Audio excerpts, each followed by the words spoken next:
विद्यार्थी मित्रांनो नमस्कार. भोसले सर जाकले या चॅनलमध्ये आपणा सर्वांचे स्वागत. आजच्या व्हिडिओमध्ये इयत्ता 10वी गणित भाग 2 प्रथम सत्राची सराव प्रश्नपत्रिका आपण सोडवणार आहोत. हा नमुना असाच असतो, प्रथम सत्र परीक्षा असो किंवा वार्षिक परीक्षा असो. ओके, या ठिकाणी सुरुवातीलाच एक विनंती आहे, आपण चॅनेल नित्यनियमानं पाहत आहातच, चॅनेलला सबस्क्राईब जरूर करावं. अनेक वेळेला चॅनेल सबस्क्राईब न करता, व्हिडिओ लाईक न करता आपण पाहतो आणि सबस्क्राईब करणं किंवा व्हिडिओ लाईक करणं राहून जातं. कृपया ही विनंती आपण स्वीकारावी. धन्यवाद. प्रश्न पहिला आहे, अचूक पर्याय निवडा. त्यातला पहिला प्रश्न, एका काटकोन त्रिकोणात कर्णावरील शिरोलंबामुळं 4 सेमी व 9 सेमी लांबीचे 2 भाग होतात, तर त्या शिरोलंबाची लांबी किती? हा काटकोन त्रिकोण असेल, या कर्णावरती हा शिरोलंब टाकला तर भूमितीमध्याचा गुणधर्म आहे, शिरोलंब हा कर्णाच्या विभाजनाचा भूमितीमध्ये असतो, म्हणजे 4 आणि 9चा भूमितीमध्य हा शिरोलंब आहे, म्हणजे शिरोलंबाचा वर्ग बरोबर 4 गुणिले 9 36. शिरोलंबाचं वर्गाचं वर्गमूळ शिरोलंब आणि 36चं 6, त्यामुळे अचूक पर्याय 6C. दुसरा, एकमेकांना बाहेरून स्पर्श करणाऱ्या 2 वर्तुळांना जास्तीत जास्त किती स्पर्शिका काढता येतात? या ठिकाणी ही स्पर्श वर्तुळे आहेत. वरून जाणारे दोघांना स्पर्श करणारी 1, खालून जाणारे दोघांना स्पर्श करणारे 2, मधून जाणारे दोघांना स्पर्श करणारे 3 स्पर्शिका काढता येतात. अचूक पर्याय 3C. अचूक पर्याय C 3. आकृतीमध्ये XY समांतर BC, तर खालील विधान सत्य कोणतं विधान सत्य आहे? तर पहिलंच, AB भागिले AX बरोबर AX भागिले AY. AB भागिले AC बरोबर AX भागिले AY. पहिले विधान, बाकी सर्व विधान असत्य आहेत. पहिलं अचूक विधान. चौथं, त्रिकोण ABC समरूप त्रिकोण PQR, AB भागिले PQ बरोबर 7/5. तर कोणता त्रिकोण मोठा, ABC की PQR? हा जो 7 आहे तो ABच्या संदर्भात आहे, तो 5 पेक्षा मोठा आहे, त्यामुळे त्रिकोण ABC मोठा. 2, पहिला 4 गुणांचा झाला, दुसराही B आहे त्यातला 4 गुणांचा, याला एक्स्ट्रा प्रश्न नसतो, त्यामुळं वार्षिक परीक्षेलाही दक्षता घ्या. प्रश्न पहिल्यामध्ये गुण जाण्याची शक्यता असते, त्याला एक्स्ट्रा प्रश्न नसतो, जादा प्रश्न एकही नसतो. पहिला उपप्रश्न दुसऱ्यात बीतला पहिला, 2 आंतरस्पर्शी वर्तुळांच्या त्रिज्या अनुक्रमे 3.5 सेमी 4.8 सेमी आहेत, तर त्यांच्या केंद्रामधलं अंतर किती? या ठिकाणी आंतरस्पर्शी वर्तुळांच्या केंद्रामधलं अंतर त्यांच्या त्रिज्येच्या वजाबाकी एवढे असतं, म्हणून त्यांच्या केंद्रातलं अंतर 4.8 वजा 3.5 1.3 सेमी. ओके, त्यांच्या केंद्रातलं अंतर 1.3 सेमी. दुसरा आहे त्यातला, पायथागोरस काटकोन त्रिकोणात काटकोन करणाऱ्या बाजूंच्या वर्गांची बेरीज 169 आहे, तर त्याच्या कर्णाची लांबी किती? पायथागोरसचं प्रमेय माहिती आहे आपल्याला,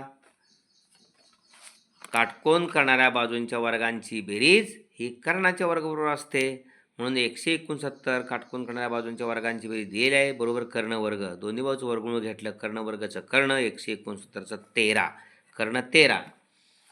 पुढला प्रश्न आहे, चक्रीय चौरसाचा कर्ण 10 वर्गमात 2 सेमी असेल, तर त्याची बाजू काढा.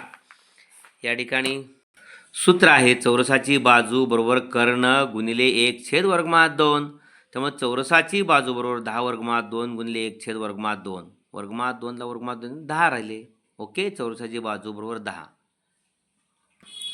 चक्रीय चौकोन ABCD मध्ये कोण B 75 अंश आणि कोण D काढायचं आहे. चक्रीय चौकोनाचे कोण B आणि D हे सम्मुख कोण आहेत, ते परस्परांची पूरक असतात, त्यांची बेरीज 180 अंश असते, म्हणून कोण B अधिक कोण D बरोबर 180. कोण B ची 75 आहे, अधिक कोण D तसाच बरोबर 180, 75 पलीकडे गेले, कोण D बरोबर 180 वजा 75 105. ओके, त्यानंतर प्रश्न दुसरा अ, त्यामध्ये कृती पूर्ण करा, 3 असतात, पैकी 2 सोडवायचे असतात, प्रत्येकी 2 गुण, म्हणजे 4 गुणाचा प्रश्न. या ठिकाणी एकूण 4 चौकडे असतात, प्रत्येकी अर्धा गुण. पहिला आहे त्यातला, बिंदू M हा रेख ABचा मध्यबिंदू आहे आणि त्रिकोण ABCची CM रेख CM ही मध्यक आहे. ओके, तर या ठिकाणी एरिया त्रिकोण AMC भागिले एरिया त्रिकोण BMC बरोबर AM भागिले MB. का? तर या ठिकाणी हा पाया समान आहे आणि एकरेषीय आहे, त्यामुळे त्यांची उंची दोन्ही पण त्रिकोणांची एकच आहे. त्यामुळे समान उंचीच्या त्रिकोणांच्या क्षेत्रफळांचे गुणोत्तर त्यांच्या संगत पायांच्या प्रमाणात असतं. म्हणून AM भागिले MB पहिली रिकामी जागा. दुसरी रिकामी जागा M हा ABचा मध्यबिंदू आहे, त्यामुळे इथं 1 दिलेला आहे उत्तर, म्हणजे अंश आणि छेद तोच असला पाहिजे. म्हणून AM भागिले AM किंवा MB भागिले MB करा, उत्तर एकच. ओके. पुढचा दुसरा आकृतीमध्ये दिलेल्या माहितीवरून AB आणि BC काढण्यासाठी कृती पूर्ण करा. AB बरोबर BC दिलेलं आहे. या ठिकाणी AB आणि BC समान आहे, त्यामुळे एकरूप भुजासमोरील कोन एकरूप असतात. AB समोरचा C कोन म्हणजे कोन BCA आणि BC समोरचा A कोन म्हणजे BAC. कोन BAC बरोबर कोन BCA. मग AB बरोबर BC कर्णाच्या म्हणजे एकरूप बाजूंची लांबी कर्णाच्या या ठिकाणी 1/2 पट असते, आपण पाहिलेलं आहे. त्यामुळे 1/2 गुणिले AC 8 आहे. 8 म्हणजेच 4 दोन्ही 8 आहे, वर्गमुळात 4चं 2 वर्गमुळ आहे आणि ह्या 2 तसंच वर्गमुळात 2 8. ओके. मग ह्या वर्गमुळात 2ला हे वर्गमुळात 2 गेले, इथं 1/2 आहे, हे वर्गमुळात 2 गेले, 2 राहिले, म्हणजे AB बरोबर BC एकरूप बाजूंची लांबी 2 आहे. ओके. त्यानंतर तिसरा प्रश्न आहे या ठिकाणी, सोबतच्या आकृतीमध्ये जेव्हा AB व जेव्हा CD एकमेकांना बिंदू E मध्ये छेदतात, जेव्हा AB आणि जेव्हा CD या ठिकाणी E मध्ये छेदतात, AE 15 आहे, AE 15 आहे, EB 6 आहे, CE 12 आहे. तर ED काढण्यासाठी या ठिकाणी आपल्याला कृती पूर्ण करायची आहे. जीवांचं आंतरविभाजनाचे प्रमेय. जीवांच्या आंतरविभाजनाचे प्रमेय काय आहे, तर AE गुणिले EB बरोबर CE गुणिले ED, म्हणजे E हा 2 जीवांचा छेदनबिंदू आहे. समोरासमोरच्या लांबींची गुणोत्तर जीवांच्या AE गुणिले EB बरोबर CE गुणिले ED किमती टाकलेल्या आहेत. हे CE गुणिले ED बरोबर AE गुणिले EB. CE 15 आहे, ED काढायचं आहे, AE 15 आहे, EB 6 आहे. 15 second 90 आणि 12 पलीकडे जाऊन EDला 12 आहे, ते पलीकडे जाऊन भागिले होणार. त्यामुळे 90 भागिले 12 पहिली रिकामी जागा वर्गमुळात 12, इथं जीवांच्या आंतरविभाजन, इथं 90. आता चौथी रिकामी जागा 90ला 12 भागायचे, 12 7 84, 7 90मधनं 84 केले, 6 उरले, 6 वर 0 घेतले, 60 झाले, 12 पंचे 60, 60.5 ED बरोबर 7.5. ओके. यामध्ये बी प्रश्न दुसऱ्यातला ब, त्यामध्ये एकूण 5 असतात, 4 सोडवायचे असतात, प्रत्येकी 2 गुण 8 गुणांचा प्रश्न आहे. म्हणजे प्रश्न दुसरा 8 आणि बी 8 गुणांचा आणि ए 4 गुणांचा, 12 गुणांचा, म्हणजे सर्वात मोठे गुण आहेत ते प्रश्न दुसऱ्याला. पाहूया बी मधला पहिला काय आहे. आकृतीमध्ये सी केंद्र असलेल्या वर्तुळावर GFED हे बिंदू आहेत. कोन BCF, कोन ECFचे माप 70 अंश आहे, हा केंद्रीय कोन 70 मापाचा. ओके. आणि कंस DGF 200 आहे, तर कंस DE हा कंस DE आणि कंस DEF काढायचे. ओके. आपण तोंडीच पाहिलं तर आपल्या लक्षात येईल की DEF हा 200 दिला आहे, ECF 70 मापायचा आहे. केंद्रीय कोणाच्या गुणधर्मानुसार EF सुद्धा 70 आहे. कंस, कारण केंद्रीय कोणाचे जे माप आहे तेच त्याच्या आंतरखंडित कंसाचा माप, हा 70 झाला. एकूण हा DGF 200, हा EF 70, 270 झाला. संपूर्ण वर्तुळ कंसाचा माप 360 म्हणून 270 गेले, तर हा DE 90 उरला. ओके. म्हणजे DE 90 आणि DE 90 आणि EF 70 आहे. DEF विचारले 90 अधिक 70 160. आपण सविस्तर मांडणी करायची आहे. इथं सविस्तर मांडणी केलेली आहे. इथं कंस माप कंस ECF बरोबर माप कंस EF बरोबर 70 अंश, केंद्रीय कोणाचा गुणधर्म म्हणजे माप कंस EF बरोबर 70 अंश. त्यानंतर माप कंस DGF आणि माप कंस EF या दोघांची बेरीज या ठिकाणी 200 आणि 70, 270 अंश. माप कंस DGE इथपर्यंत DGE आणि मग संपूर्ण वर्तुळ कंसाचं माप 360 मधून माप कंस DGE म्हणजे 270 वजा केला तर माप कंस DE 90 मिळते. माप कंस DE 90, हा 17 EF आणि हा 90, त्यामुळे दोघांची बेरीज माप कंस DE अधिक माप कंस EF म्हणजेच माप कंस DEF 90 अधिक 70 160. दोघे एकत्रित केलेत. माप कंस DE विचारलेला आहे 90 अंश आणि माप कंस DEF विचारलेला आहे 160 अंश. ओके. दुसरा आहे त्यामध्ये आकृतीमध्ये कोन क्यू पी आर हा 90 अंशाचा आहे. रेख पी एम ही क्यू आरला लंब आहे. एम हा क्यू आणि आरच्या दरम्यान आहे. पी एम 10 आहे. या ठिकाणी क्यू एम 8 आहे. तर क्यू आर काढायचे. क्यू आर एम आर काढल्यानंतर क्यू आर काढताना क्यू एम आणि एम आर यांची बेरीज करायचे.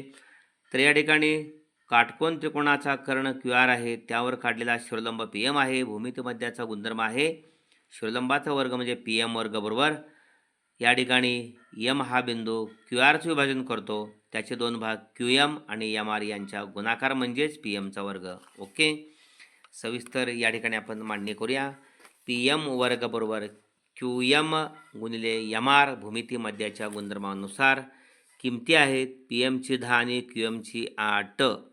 10चा वर्ग बरोबर 8 गुणिले एम आर. ओके, 10चा वर्ग 100 बरोबर 8 गुणिले एम आर. त्यामुळे 100 भागिले 8 बरोबर एम आर. त्यामुळे 8नं 10ला 100ला भागायचे आहे. 8 एके 8 उरले 2 पुढे 20 झाले. 8 दुनी 16 20 म्हणून 16 गेले उरले 4 वर 0 घेतले 40 8 पंचे 40. त्यामुळं एम आर बरोबर 12.5. विचारलेले काय आहे या ठिकाणी आपल्याला क्यू आर विचारलेले आहे. क्यू आर म्हणजे क्यू एम अधिक M R. Okay, Q R बरोबर या ठिकाणी क्यू एम अधिक एम आर. क्यू एम त्यांनी दिलेले आहे 8 आणि एम आर 12.5 मिळाले. 8 अधिक 12.5 20.5. ओके, ही क्यू आर मिळालेली आहे. 20.8 एकक 20.5 सॉरी 20.5 एकक. ओके, ही क्यू आर.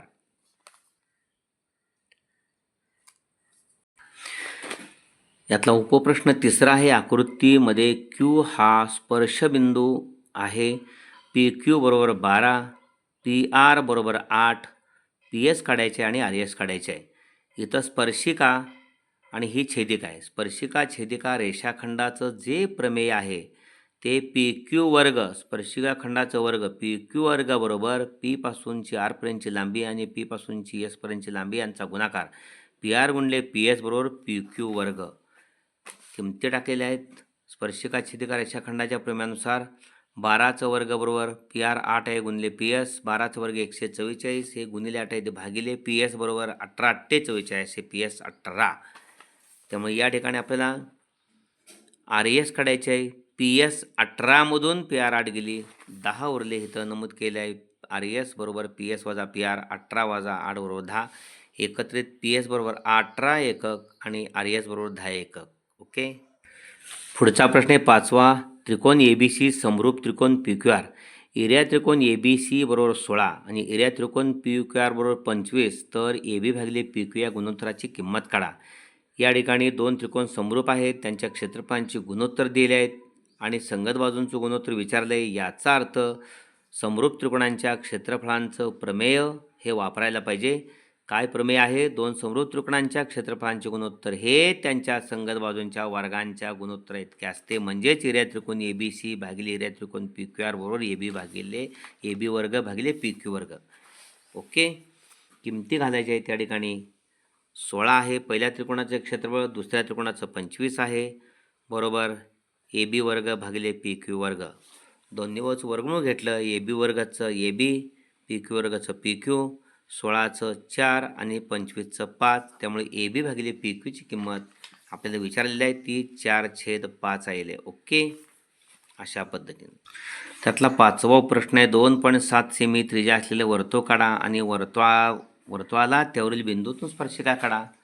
या ठिकाणी 2.7 सेंटीमीटर वर्तुळ कंपासमध्ये अचूक त्रिज्या घ्यायची. 2.7 हे 2.5 2.7 2.7 2.7 सेंटीमीटर त्रिज्याच्या ठिकाणी वर्तुळ काढायचं आहे.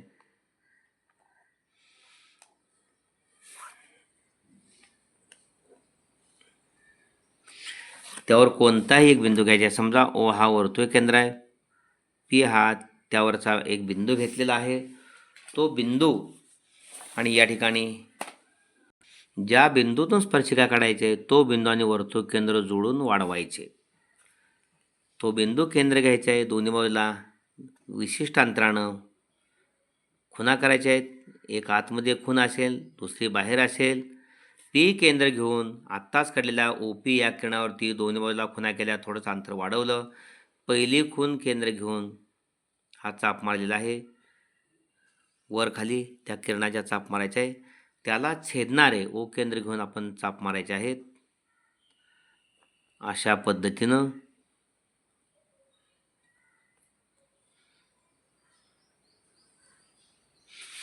आणि हे दोन छेदनबिंदू जोडून वाढवायचे आहेत. तीच ही स्पर्शिका आहे वर्तुळाला. विद्यार्थी मित्रांनो, पुन्हा एकदा पहा. 2.7 सेंटीमीटर त्रिज्येचं वर्तुळ काढल्यानंतर पी हा वर्तुळाचा कोणताही बिंदू घेऊन ओ आणि पी जोडून वाढवलेत. ओ पी या किरणावरती पी केंद्र घेऊन या दोन्ही बाजूला खुणा केल्या आहेत. ओके, थोडं अंतर वाढवलं. पहिली खूण केंद्र घेऊन हा चाप मारलेला आहे.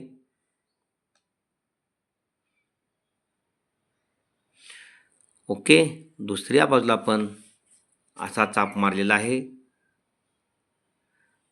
दुसरी खूण केंद्र घेतलेली आहे आणि आत्ताच कडल्या कंसात छेदणारे चाप मारलेत. हा चाप आणि हा चाप, आणि हे दोन छेदनबिंदू जोडून वाढवायचे आहेत.